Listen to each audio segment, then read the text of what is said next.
Assalamualaikum warahmatullahi wabarakatuh. Salam sejahtera bagi kita semua. Perkenalkan, saya Silvi Nurwahyuni dari D3 Otomasi Sistem Instrumentasi Angkatan 17. Berikut merupakan video presentasi tugas akhir dengan judul Aplikasi Machine Learning Arus Bocor Listrik Berbasis IoT. Pada bab pertama, pendahuluan, terdapat rumusan masalah. Pada poin pertama, yaitu bagaimana membuat aplikasi machine learning arus bocor listrik berbasis IoT. Poin kedua, bagaimana dapat mendeteksi nilai arus bocor yang dihasilkan oleh RCD. Poin ketiga, yaitu bagaimana kinerja aplikasi machine learning arus bocor listrik berbasis IoT. Yang keempat, bagaimana membuat tampilan interface yang dapat dipahami. Selanjutnya, yaitu batasan masalah. Pada poin pertama, yaitu pengolahan data alat ini menggunakan Blink. Poin kedua, WMOS C1R2 dapat mendeteksi tegangan dengan maksimal tegangan 3,3 volt. Poin ketiga, yaitu pembacaan data dilakukan dengan beban daya 3 watt, 5 watt, dan 9 watt. Tujuan. Poin pertama yaitu membuat aplikasi machine learning arus bocor listrik berbasis IoT. Yang kedua, mengetahui cara mendeteksi nilai arus bocor yang dihasilkan oleh RCD. Yang ketiga, mengetahui kinerja aplikasi machine learning arus bocor listrik berbasis IoT. Yang keempat, mengetahui cara membuat tampilan interface yang dapat dipahami. Kemudian manfaat. Yang pertama yaitu membantu mendeteksi adanya arus bocor pada alat yang menggunakan listrik. Poin kedua, membantu memonitoring adanya arus bocor pada alat yang menggunakan listrik dalam jarak jauh menggunakan smartphone. Pada bab 2 yaitu tinjauan pustaka. Yang pertama, RCD atau Residual Current Device merupakan sebuah perangkat keselamatan listrik yang berfungsi untuk memutus hubungan listrik ke sebuah perangkat apabila terdapat kebocoran arus listrik pada perangkat atau instalasi listrik. Yang kedua adalah arus bocor. Menurut Burhani Burhan tahun 2018, arus bocor sangat berbahaya bagi manusia, bisa mengakibatkan resiko kematian. Resiko kematian pada manusia ialah mengalirnya arus listrik ke tubuh manusia dan merusak fungsi tubuh. Yang ketiga adalah driver buzzer. Rangkaian driver buzzer adalah rangkaian yang mendrive kerja dari buzzer itu sendiri menurut Suyatno Budiharjo tahun 2014. Pada rangkaian ini, transistor berfungsi sebagai switch untuk mengaktifkan buzzer dan LED sebagai indikasi apabila buzzer aktif maka LED akan menyala. Yang keempat adalah Blink. Blink adalah sebuah layanan aplikasi yang digunakan untuk mengkontrol mikrokontroler dari jaringan internet. Menurut Wahyu Adi Prayitno tahun 2017, Blink dapat dibuat sesuai dengan kebutuhan pengguna karena di dalam aplikasi Blink terdapat beberapa jenis widget yang dapat membantu pengguna dalam merealisasikan tampilan yang diinginkan. Pada bab 3 yaitu metode penelitian, tempat dan waktu pelaksanaan, di Jalan Dharma Wangsa Dalam Selatan nomor 28-30, Kecamatan Gubeng, Kota Surabaya, Jawa Timur, untuk waktu pelaksanaan selama 6 bulan.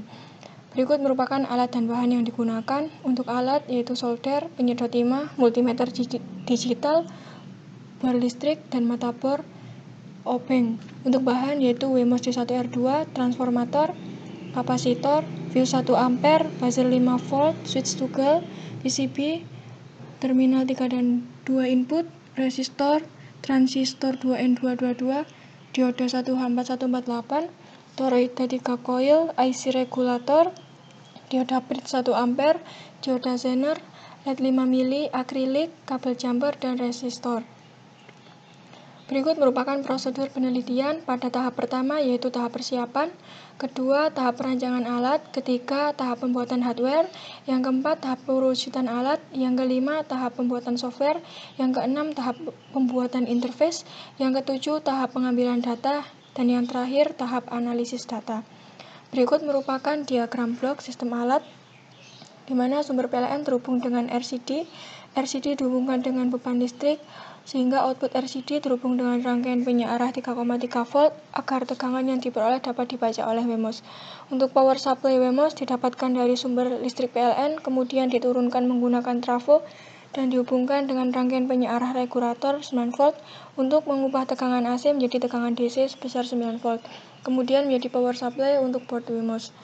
Untuk rangkaian driver buzzer terhubung dengan board WMOS sebagai indikator, kemudian data yang diperoleh dikirim ke server untuk ditampilkan pada aplikasi Blink. Berikut merupakan desain sistem alat. yang terdiri dari WMOS D1R2, driver buzzer, transformator, rangkaian penyearah 3,3 volt, terminal blok, kabel power, tombol power, fuse, dan rangkaian RCD. Selanjutnya yaitu flowchart konsep program. Diawali dengan inisialisasi token ID WiFi dan password WiFi, kemudian menghubungkan WiFi dengan server yang sama, kemudian membaca nilai tegangan. Ketika terdeteksi arus bocor, maka tegangan yang dihasilkan akan dikonversi menjadi arus, kemudian mengirim peringatan berupa LED dan buzzer menyala. Tegangan yang dihasilkan akan dikirimkan ke server, kemudian menampilkan nilai tegangan, nilai arus, dan status peringatan pada aplikasi Blink. Berikut merupakan rangkaian driver buzzer yang digunakan sebagai indikator apabila terdeteksi adanya arus bocor. Yang kedua yaitu rangkaian penyearah IC regulator sebagai rangkaian penurun tegangan dari trafo untuk power supply WMOS D1R2. Yang ketiga yaitu rangkaian penyearah 3,3 volt yang digunakan untuk penurun tegangan dari output rangkaian RCD sehingga dapat dibaca oleh board WMOS. Yang terakhir yaitu rangkaian RCD yang digunakan sebagai pendeteksi adanya arus bocor. Berikut merupakan skema rangkaian dari aplikasi mesin learning arus bocor listrik berbasis IoT. Pada alat ini terdapat rangkaian RCD, trafo, rangkaian penyearah regulator 9 volt, rangkaian penyearah 3,3 volt, rangkaian driver buzzer, dan modul WMOS D1R2. Sumber listrik PLN menjadi power supply utama untuk alat aplikasi mesin learning arus bocor listrik berbasis IoT.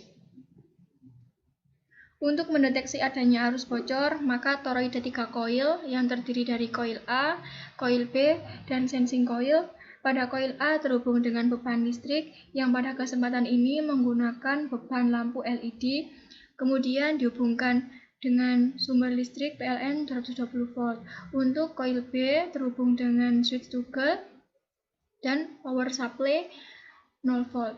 Sedangkan untuk sensing coils digunakan sebagai coil pembaca ketika terjadi arus bocor dihubungkan dengan rangkaian penyearah 3,3 volt yang mempunyai output plus dan minus.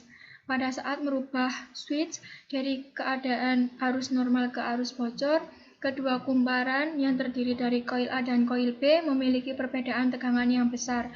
Hal ini yang mengakibatkan terjadinya induksi pada besi kumparan, sehingga tegangan akan terinduksi pada sensing coil.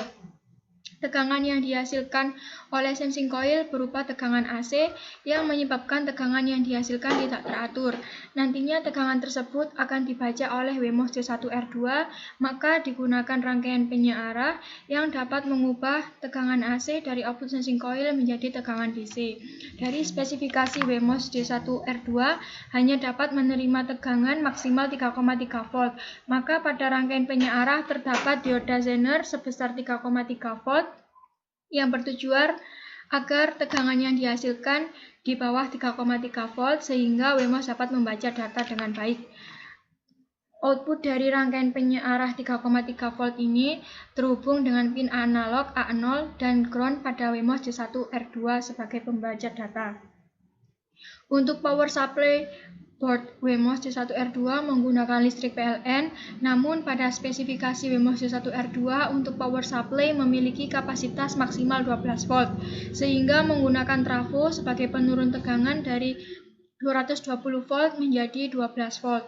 Tegangan yang dihasilkan oleh trafo merupakan tegangan AC, sehingga tidak sesuai dengan WMOS D1R2.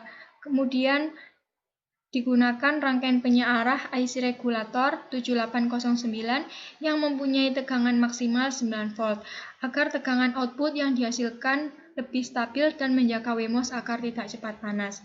Kemudian output dari rangkaian penyearah IC regulator ini dihubungkan dengan power supply pada board WMOS D1R2. Kemudian data tegangan yang dibaca oleh board WMOS D1R2 akan dikirimkan melalui server dan dapat ditampilkan dengan aplikasi Blink menggunakan smartphone. Pada bab 4 yaitu hasil dan pembahasan. Berikut merupakan hasil pembuatan hardware. Yang pertama adalah hasil pembuatan rangkaian penyearah IC regulator yang digunakan sebagai pengubah tegangan AC menjadi tegangan DC dari output transformator yang digunakan untuk power supply board WMOS D1R2.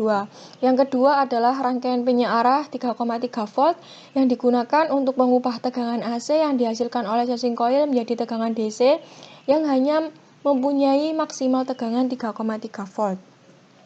Yang ketiga adalah hasil pembuatan rangkaian RCD, Residual Current Device, yang terdiri dari toroida 3 coil, yaitu coil A, coil B, dan sensing coil sebagai coil pembaca ketika terjadi arus bocor.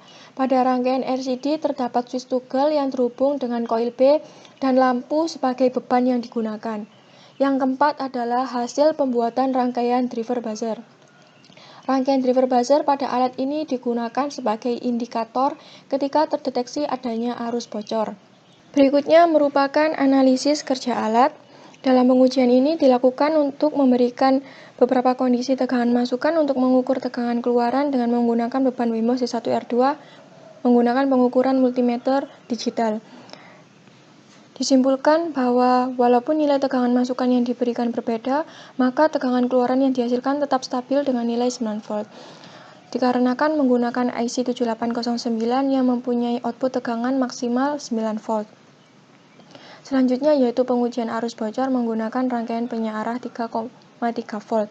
Pada pengujian pertama yaitu menggunakan beban 3 watt, pengujian kedua yaitu menggunakan beban 5 watt, dan pengujian yang terakhir yaitu menggunakan beban 9 watt.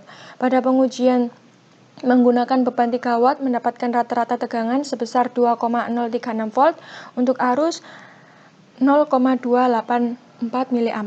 Pada pengukuran kedua yaitu mendapatkan rata-rata tegangan 2,630 volt untuk arus sebesar 1,099 mA. Pada pengukuran beban 9 watt mendapatkan rata-rata tegangan sebesar 2,826 volt untuk arus yaitu 1,474 mA.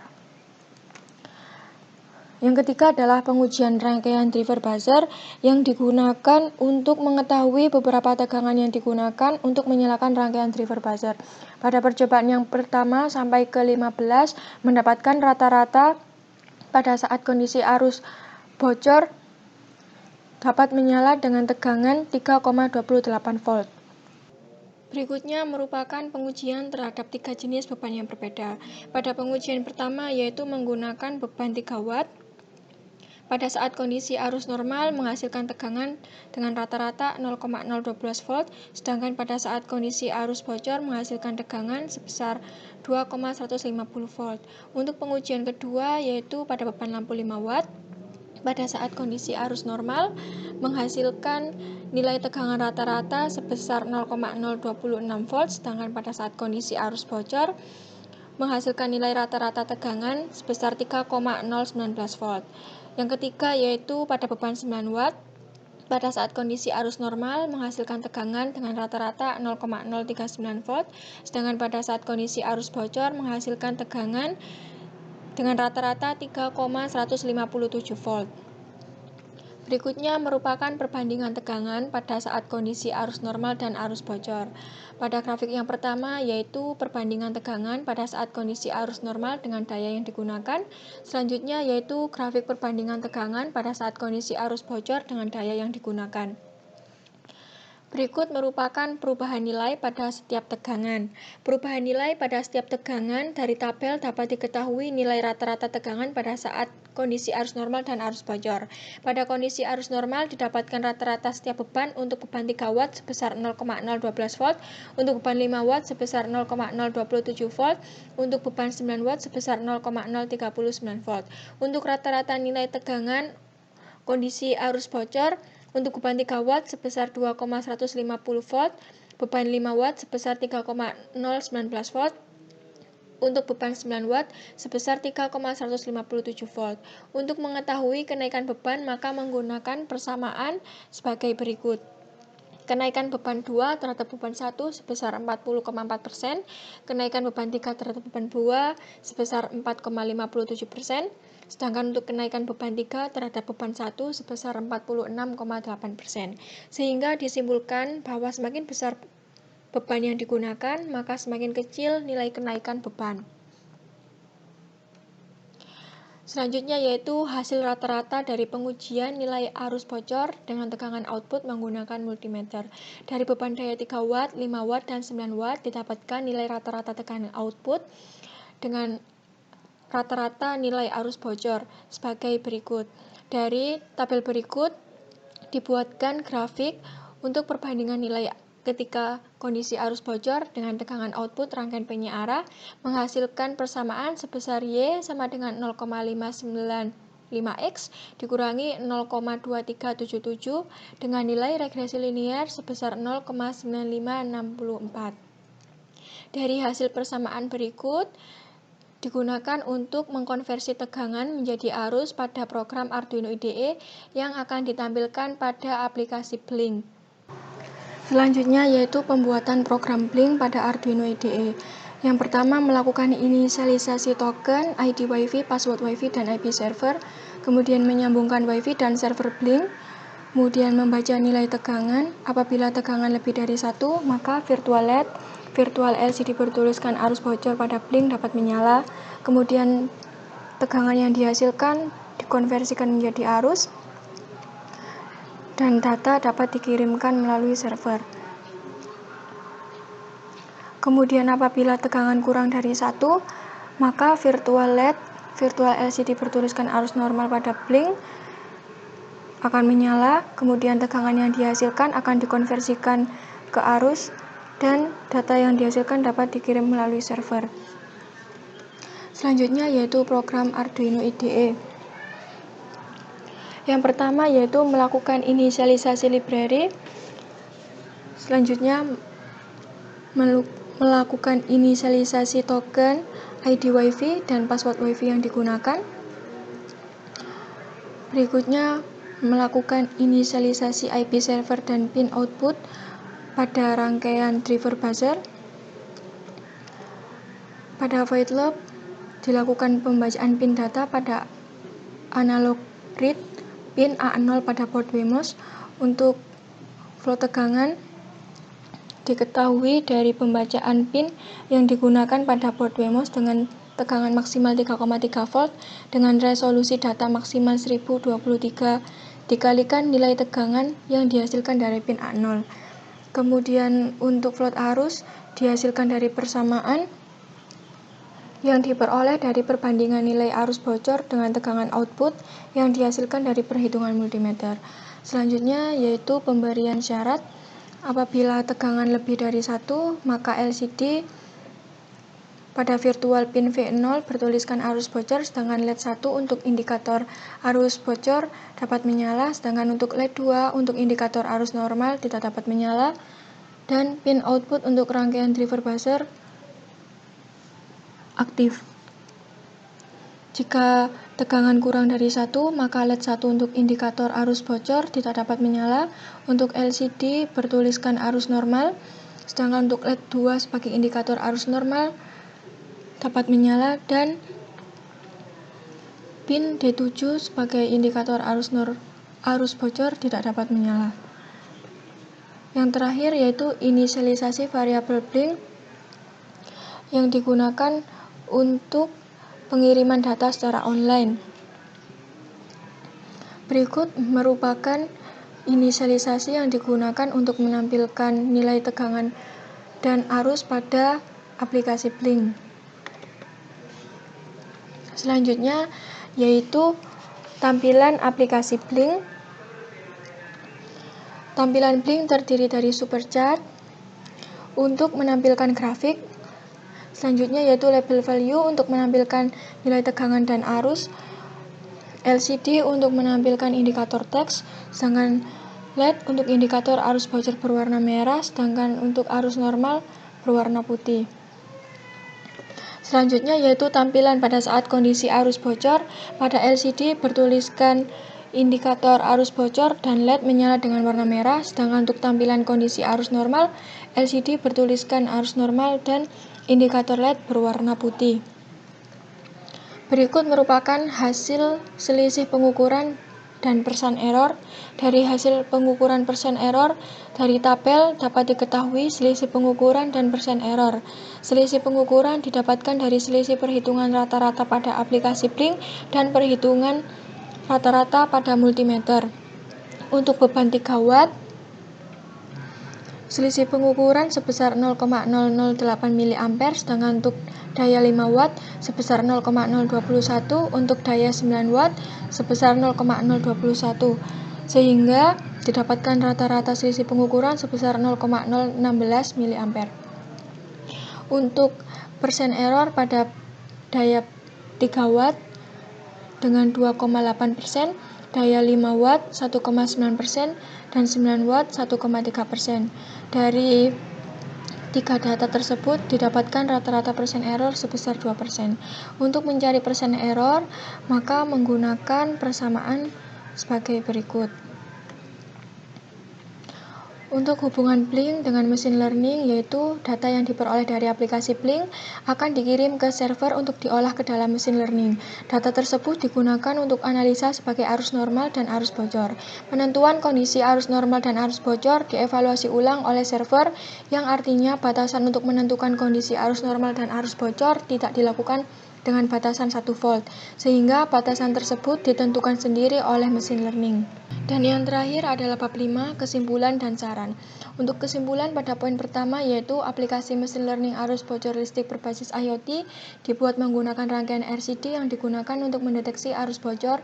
Output sensing coil disearahkan menggunakan rangkaian rectifier untuk dapat dibaca oleh board BEMOS D1R2 dengan kalibrasi tegangan output rectifier dan arus yang dihasilkan pada saat kondisi arus bocor menggunakan multimeter, sehingga dapat dimonitoring menggunakan aplikasi Blink. Pada poin kedua, yaitu arus bocor dapat diketahui dari perubahan nilai tegangan yang didapatkan dari output sensing coil pada rangkaian RCD. Tegangan tersebut dikonversi menjadi arus dengan persamaan Y sama dengan 0,595X dikurangi 0,2377 yang diperoleh dari hasil pengukuran perbandingan tegangan arus bocor dengan tegangan output rangkaian penyiaran. Pada poin ketiga, yaitu pada aplikasi mesin learning arus bocor listrik berbasis IoT, dapat diketahui nilai selisih pengukuran arus bocor menggunakan multimeter digital dengan pengukuran secara IoT yang mendapatkan selisih 0,016 mA dengan error 2%, sehingga aplikasi dapat bekerja dengan baik. Pada poin yang terakhir, tampilan interface dibuat menggunakan aplikasi Blink yang dapat digunakan secara online. Terdapat grafik, indikator teks, LED, dan tampilan nilai tegangan dan arus untuk memudahkan pengguna dalam pembacaan data. Yang terakhir, saran. Pada poin pertama, yaitu pada alat aplikasi mesin learning arus bocor listrik berbasis IoT ini masih belum diketahui batas beban yang dapat mampu digunakan, sehingga diharapkan pada pengembangan selanjutnya dapat diketahui batas maksimal beban yang dapat digunakan. Pada poin kedua, yaitu pada aplikasi Blink untuk pengambilan data terbatas, sehingga tidak dapat melakukan pengambilan data secara real time dan menghabiskan cukup waktu untuk pengambilan data. Sekian presentasi dari saya, kurang lebihnya saya mohon maaf. Terima kasih. Wassalamualaikum warahmatullahi wabarakatuh.